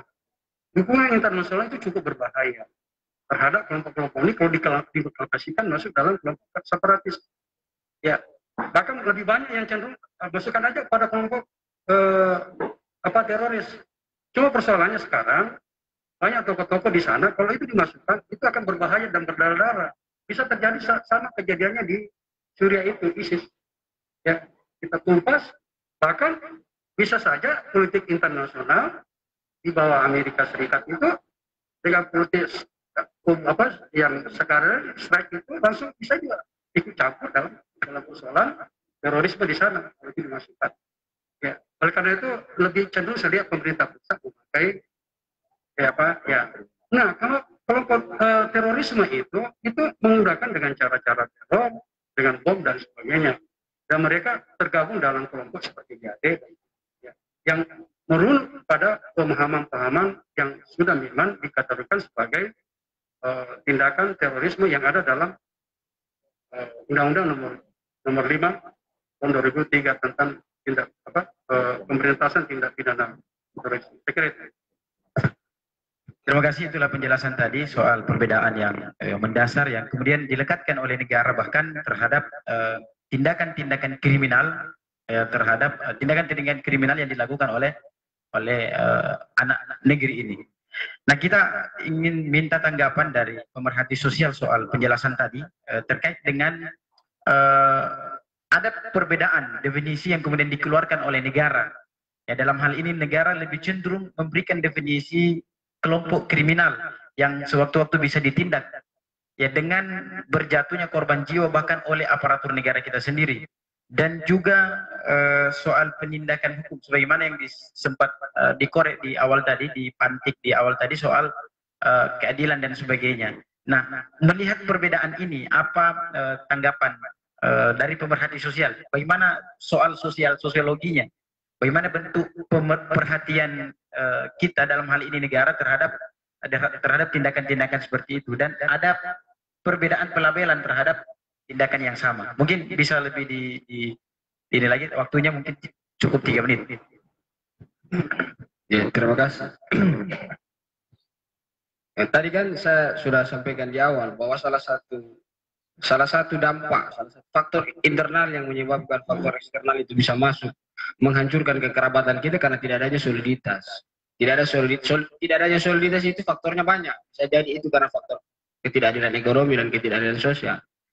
Nah, akar yang terjadi di Papua, misalnya kalau negara memberikan terminologi terhadap tindakan kekerasan di sana sebagai kekerasan kelompok kekerasan bersenjata, ya kriminal bersenjata, karena padahal eskalasinya jauh lebih besar. Padahal eskalasi yang diciptakan oleh kelompok kriminal bersenjata ini jauh lebih besar ketimbang persoalan personal yang melakukan bom yang dianggap sebagai lahir dari gagasan radikalisme beragamanya. Nah, itu yang pertama. Yang kedua, kita lihat fenomena sosialnya, banyak sekali fenomenanya. Kalau kemarin itu kan ada operasi bersandi orang gila ya. Setiap yang yang melakukan tindakan kekerasan di dalam masjid, kesimpulan terakhir dari kepolisian adalah orang gila. Makanya tadi saya bilang kita harus berani menjawab bahwa kenapa cuma Islam yang dipaksa lekatkan terhadap tindakan terorisme. Ini kita harus cari akarnya apa. Jangan-jangan ini juga adalah bagian dari mata rantai yang mencoba menghancurkan soliditas keislaman, mencoba menghancurkan soliditas kita. Karena kalau hancur soliditas, ya faktor eksternal bisa masuk dengan mudah. Kan kenapa saya bilang kalau hancur soliditasnya faktor eksternal bisa masuk? Ya, kita lihat saja, kita bentangkan saja sejarahnya. Bagaimana runtuhnya dinasti-dinasti besar di peradaban Islam. Itu hancur karena budaya saling menyalahkan. Bisa jadi kalau kita tarik terminologinya ke bangsa kita, bisa jadi soliditas itu dihancurkan kalau sudah ada upaya yang sudah tidak berimbang. Nah, kenapa negara memberikan pelabelan kelompok kriminal bersenjata, sementara terakhir kemarin itu tentara itu mantan BIN yang ditembak, itu eskalasi dan ekosistemnya jauh lebih besar. Maksud saya, mestinya ada corong negara yang memberikan informasi kepada kita semua bahwa itu juga sama dengan tindakan terorisme yang dilakukan oleh kelompok personal orang yang atas nama agama. Mestinya itu juga sama dengan itu. Hanya karena kita paranoid terhadap mastermind yang lebih besar, kan begitu.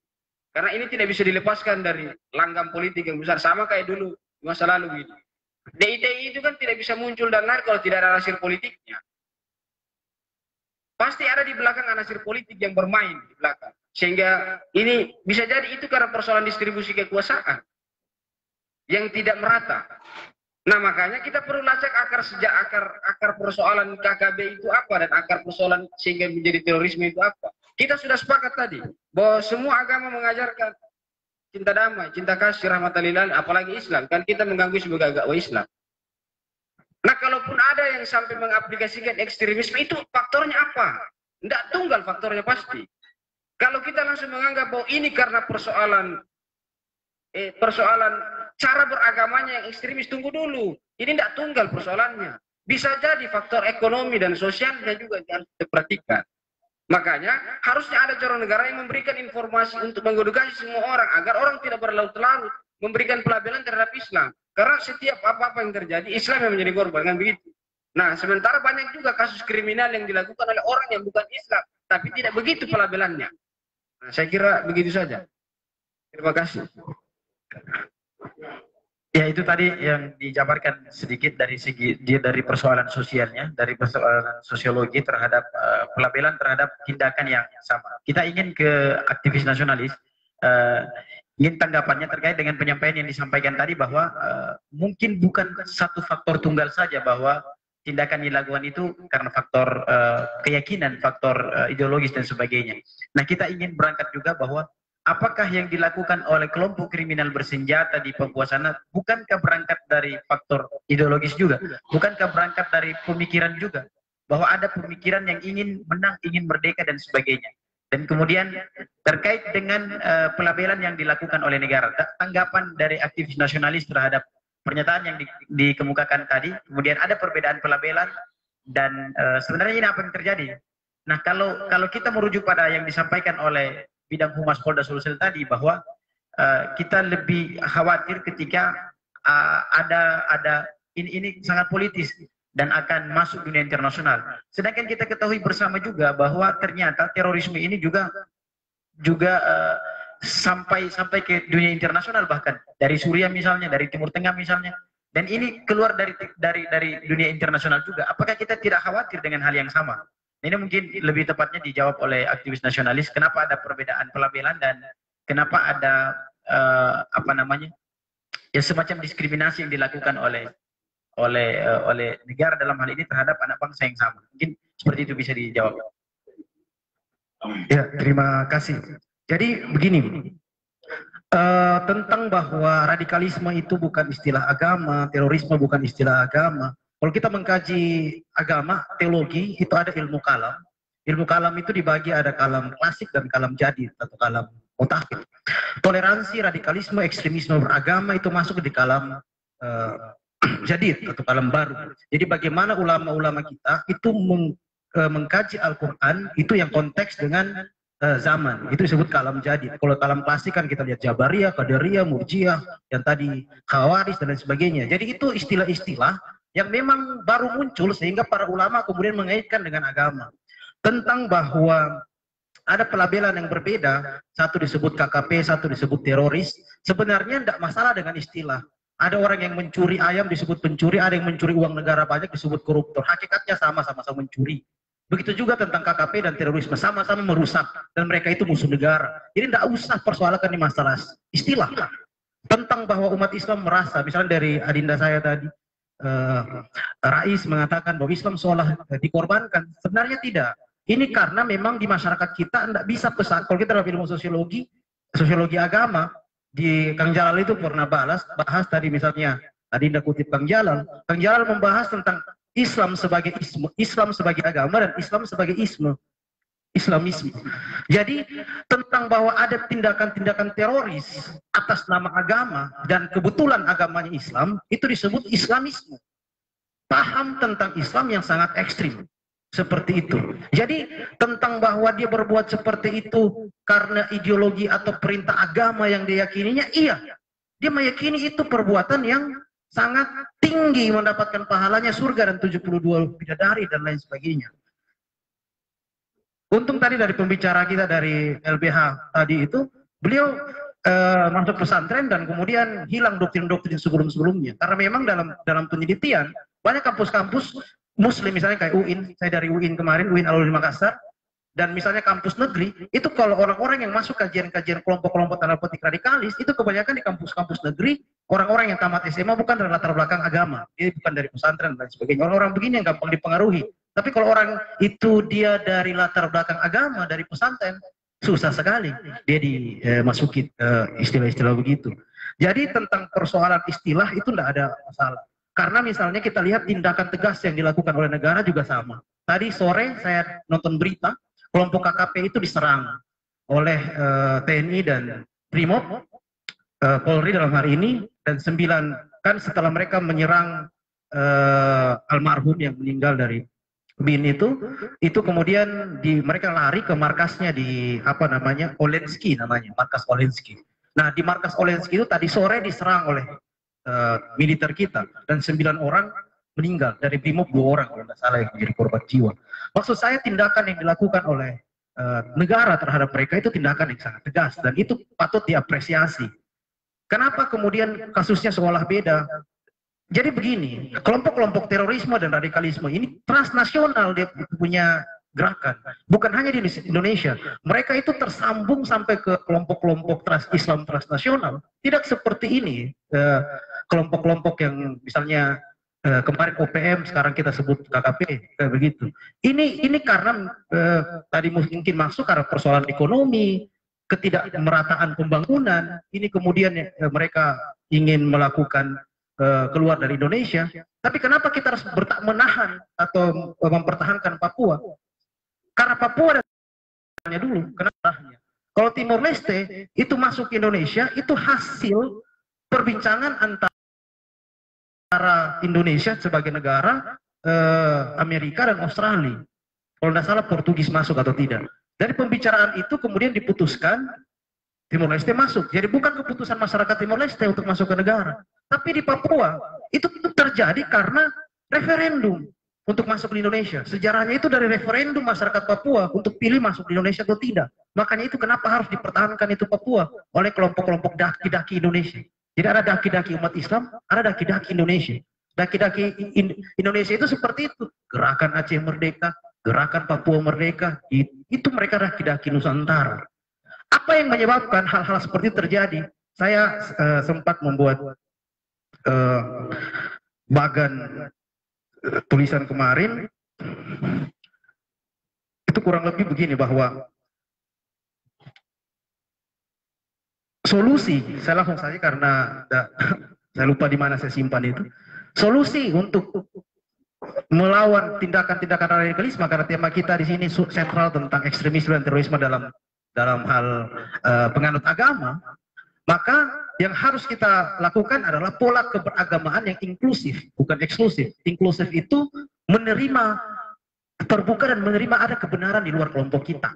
Seperti itu. Yang kedua adalah bersikap secara pluralis, begitu. Dan yang ketiga, ini yang paling penting adalah cinta tanah air atau nasionalisme. Kenapa di Arab susah bersatu? Mereka terpecah menjadi banyak negara karena tidak ada nasionalisme.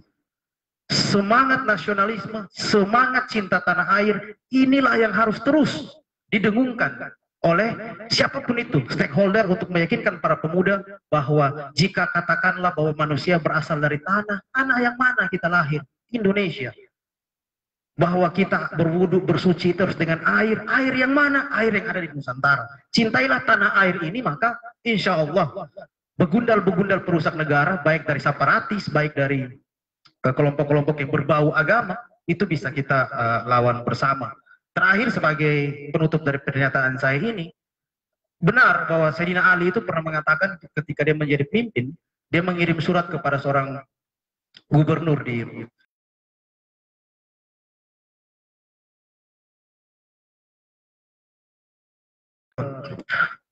yang bukan saudaramu dalam iman, dalam agama, adalah saudaramu dalam kemanusiaan.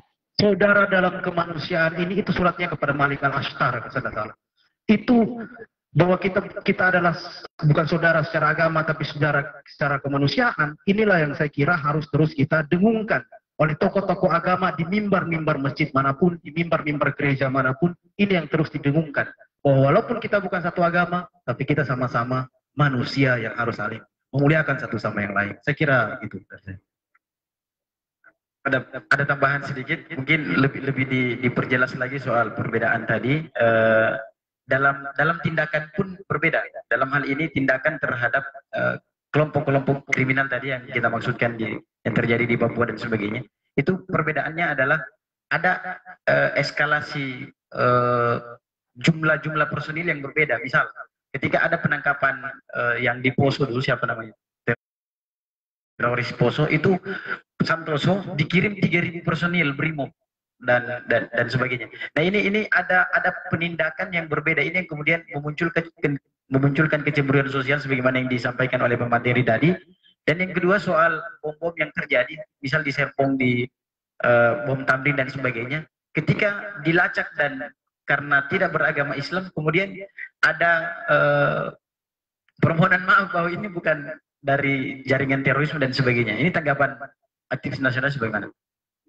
Mungkin 2 menit saja menutup. Jadi kalau dalam sosiologi yang kita kenal ada fenomena, ada nomena. Jadi mungkin kita hanya melihat fenomena-fenomena, ada kasus bom bunuh diri, ada kasus seperti ini, ada kasus seperti ini, itu kasus fenomena. Namun ada nomena, ada penyebab, ada hal yang menyebabkan mereka berbuat seperti itu. Misalnya, nah tentang doktrin terorisme, kenapa misalnya polisi tanda petik lebih fokus terhadap pencegahan itu sampai itu kan memang ada divisi khususnya itu yang disebut Densus 88 itu yang memang tugasnya adalah membasmi begundal-begundal teroris itu yang berbau agama itu. Nah, tentang bahwa ada jumlah yang diturunkan sekian banyak karena memang ada fakta, ini menurut saya, ada fakta bahwa kelompok-kelompok seperti ini bisa menghancurkan sebuah negara. Suriah hancur karena kelompok-kelompok yang model begini. Sebagai ekonomi mau tumbuh bagaimana, politik mau tumbuh bagaimana, kalau keadaan negerinya dipenuhi oleh orang-orang yang seperti ini. Saya kira ini upaya pencegahan agar Indonesia tidak seperti Suriah, agar Indonesia tidak seperti Irak, dan lain sebagainya. Sedangkan tentang kasus Papua, dia hanya skop batas di situ. Tapi bukan berarti tumbang pilih. Satu transnasional, satu tidak transnasional. Namun tentang aspek hukumnya mungkin nanti dari pihak kepolisian yang bisa lanjut, kenapa di sana 3.000-an, di sini kurang lah dan seterusnya. Karena tadi sore itu di berita yang saya kan ratusan personil memang diturunkan, tidak sampai ribuan. Namun dari DPR RI, dari wakil ketua MPR itu minta pasukan khusus, Kopassus dan beberapa kelompok sampai 1.000 katanya, buat 1.000 pasukan tumpas basmi mereka. Dan saya dukung itu. Saya kembalikan. Demikian, terima kasih. Itu yang tadi disampaikan oleh aktivis nasionalis. Sebelum kita menutup segmen 2 ini, pembahasan kita pada kesempatan malam hari ini adalah memang tentang upaya deradikalisasi atas pikiran, atas ideologi-ideologi yang memang berbau dan mengarahkan seseorang pada tindakan-tindakan ekstremis dan teroris. Mungkin sedikit ada tambahan dari Bidang Humas Polda Sulsel, tapi mungkin waktunya terbatas. Terima kasih. Ya, saya sudah sepaham tadi bahwa yang jelas bahwa KKB itu adalah satu kelompok yang sudah mengidentifikasikan diri dan bersifat lokal. Ada di di Irian. Nah, kalau terorisme itu tersebar dan kita tidak tahu di mana dia. Nanti diidentifikasi oleh orang-orang intelijen, termasuk Densus yang ada. Yang paling penting adalah persoalan pelabelan nama itu adalah masuk politik negara. Ya mungkin ada alasan yang sangat signifikan yang saya tadi sampaikan. Dan kedua, dia berada pada alasan dan pemikiran yang berbeda. Mereka juga sudah punya jaringan internasional ada di Inggris sekarang, yang akan berjuang secara internasional. Ya, dan mereka sudah jelas dia ada senjata dan kegiatannya itu melakukan pencurian, perampokan, ya, yang sasarannya adalah termasuk bukan saja termasuk aparat, ya. Dan itu selalu aparat. Kalau terorisme dia tidak pilih. Kapan saatnya dia melakukan tindakan teror bunuh diri, dan situ secara acak kita tidak tahu apakah dia musuh apa dan sebagainya. Kalau di sana jelas musuhnya siapa, jelas ya. Musuhnya adalah TNI, Polri di sana. Kalau teroris kan tidak, ya tidak. Tapi bagaimana dia menyebar paham itu sehingga orang bisa bertahan sama mereka. Terutama konsep-konsep yang tadi kafiran itu di kelompok mereka kan Islam. Saya kira itu. Terima kasih.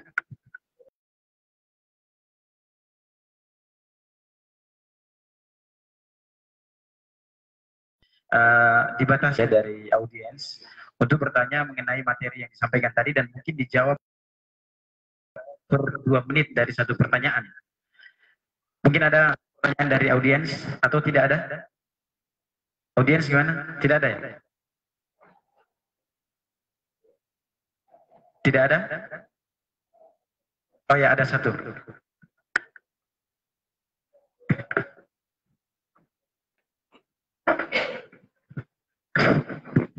Bismillahirrahmanirrahim. Assalamualaikum warahmatullahi wabarakatuh. Terima kasih banyak atas waktu dan kesempatan yang telah diberikan moderator. Yang pertama-tama yang terhormat seluruh pembicara pada malam hari ini dan para audiens yang sempat hadir pada malam hari ini. Jadi langsung saja terkait dengan tema pembahasan kita pada malam hari ini.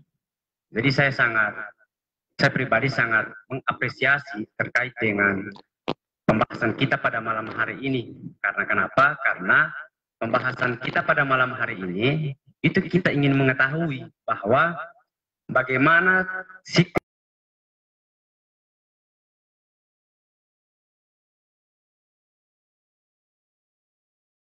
apa sudah merdeka atau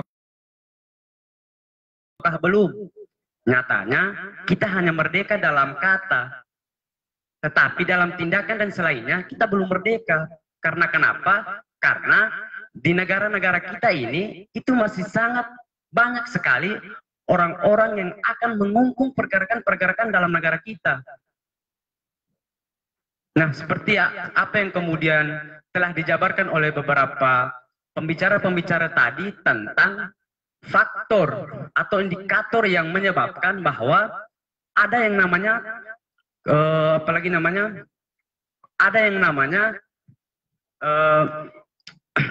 ada yang namanya terorisme, radikalisme.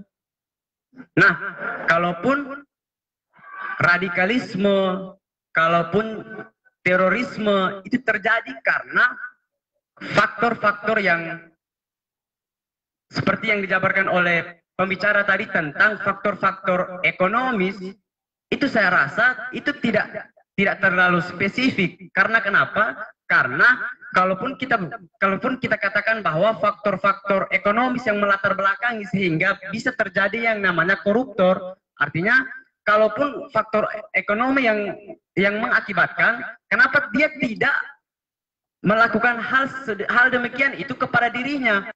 Yang melatar belakanginya itu kan faktor ekonomi. Kenapa dia harus membom gereja? Kenapa dia harus melakukan hal-hal seperti itu kepada orang lain? Itu yang pertama. Yang kedua, terkait dengan penjabaran pemateri tentang hal-hal yang dilakukan itu karena ideologi yang diyakininya. Nah, sedikit pemahaman saya, kalaupun kita berbicara tentang hal demikian, yang terjadi itu karena pemahaman dia atau keyakinan dia tentang sesuatu, itu sangat tergantung bagaimana corak pandang ataukah pandangan dunia dia tentang negara, pandangan dia tentang bangsa, agama, dan seterusnya. Langsung saja pertanyaan. Ya, jadi langsung saja pertanyaan saya. Jadi di sini saya minta pandangan tentang beberapa pembicara terkait dengan tema yang kita angkat. Artinya bagaimana konklusinya? Kan kita selalu mengagungkan bahwa negara kita ini adalah negara pluralis, akan tetapi dalam negara kita pun masih terdapat oknum-oknum yang memang dia tidak sadar akan Bhinneka Tunggal Ika, akan Pancasila. Dia masih membuat kerusakan-kerusakan. Jadi bagaimana konklusinya atau solusi untuk bisa menanggalkan hal-hal demikian? Mungkin hanya itu saya kembalikan. Terima kasih. Assalamualaikum warahmatullahi wabarakatuh.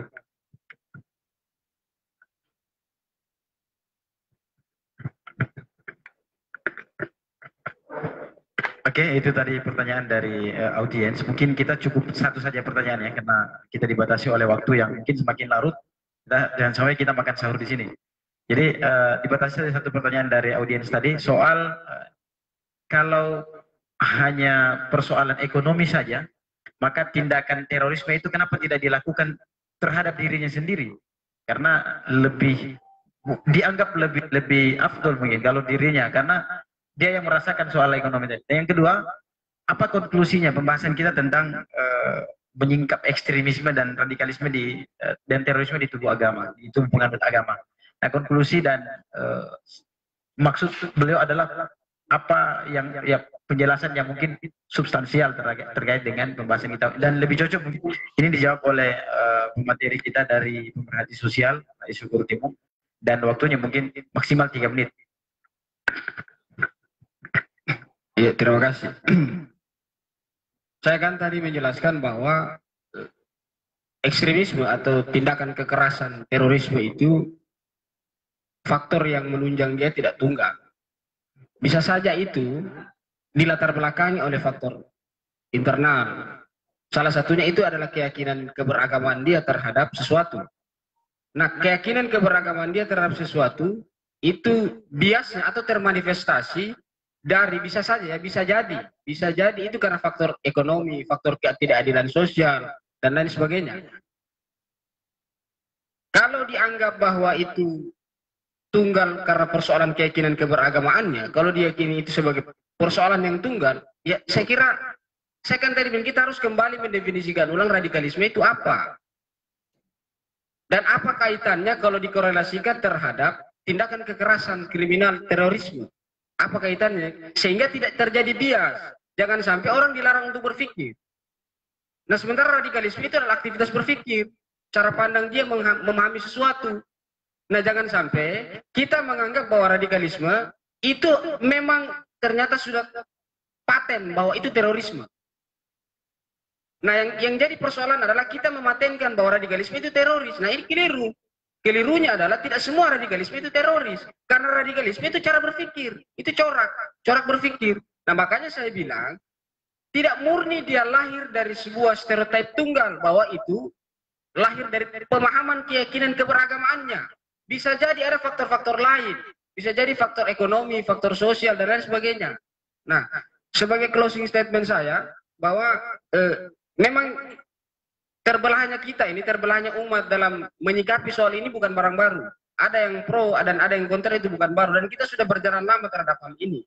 Kita sudah berjalan lama terhadap dialektika ini. Makanya yang dibutuhkan, yang kerap kali saya baca di berbagai literatur, memang peran ulama-ulama Ahlus Sunnah untuk menyatukan ini kembali. Karena mereka punya stereotip tunggal, punya ideologi persatuan. Nah, hal ini kan pernah dilakukan oleh Kekhalifahan An-Nasir itu, kalau tidak salah, di dinasti Abbasiyah.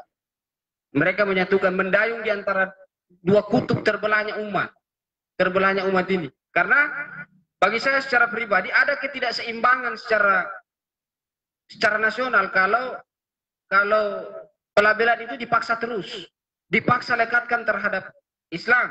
Padahal memang radikal itu ada dalam setiap agama. Tapi jangan masukkan bahwa Islam radikal. Orang Islam radikal, nah itu kan agak lebih spesifik. Jangan sampai kita masuk dalam generalisir. Ya itu bisa berakibat fatal juga, itu falasi. Akibatnya kita mengeneralisir sesuatu. Nanti saya orang muslim, saya juga tersinggung kalau dianggap saya teroris. Kan begitu. Kalau ternyata bahwa terorisme itu lahir dari sudut pandang radikalisme.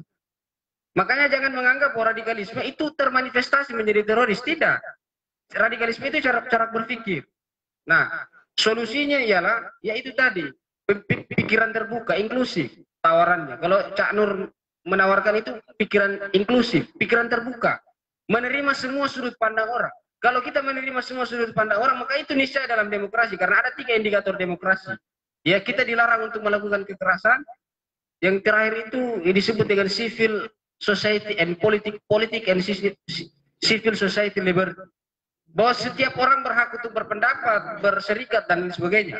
Nah, kalau ini diberangus, maka kita perlu mempertanyakan peran negara kalau diberangus. Setiap orang berpendapat, berhak berpendapat, berserikat, dan lain sebagainya. Nah, hadirnya undang-undang hate speech dan ujaran kebencian itu memustahilkan orang untuk melaksanakan indikator demokrasi tadi. Itu secara tidak langsung, secara teoritis itu membantah gagasan utama dalam kita berdemokrasi. Sementara ideologi, salah satu stereotip dalam Ahlus Sunnah wal Jamaah yaitu persatuan, menghargai setiap orang, menghargai setiap pendapat orang. Itulah keterbukaan, inklusivisme istilahnya, sebagaimana yang disampaikan oleh Kakanda saya tadi di atas sebelumnya. bahwa kita memang butuh pikiran terbuka, menerima semua sudut pandang orang lain. Sekalipun itu adalah ya radikal, pikiran radikal itu kan boleh, asal yang salah ialah mengaplikasikan radikalisme pemahaman keagamaannya kepada orang lain. Itu yang salah. Akibatnya fatal, ekstremis dan kekerasan. Nah, saya kira kalau bagaimana cara kita menyikapi itu bukan peran saya. Peran kita kan hanya menyampaikan, mengedukasi. Tapi untuk menjalankan peran mitigasi terhadap tindakan terorisme, itu peran BIN, BNPT. Itu perannya. Nah, kalau ada terorisme, yaitu artinya kita mempertanyakan peran Badan Intelijen Nasional. Itu kita harus mempertanyakan itu.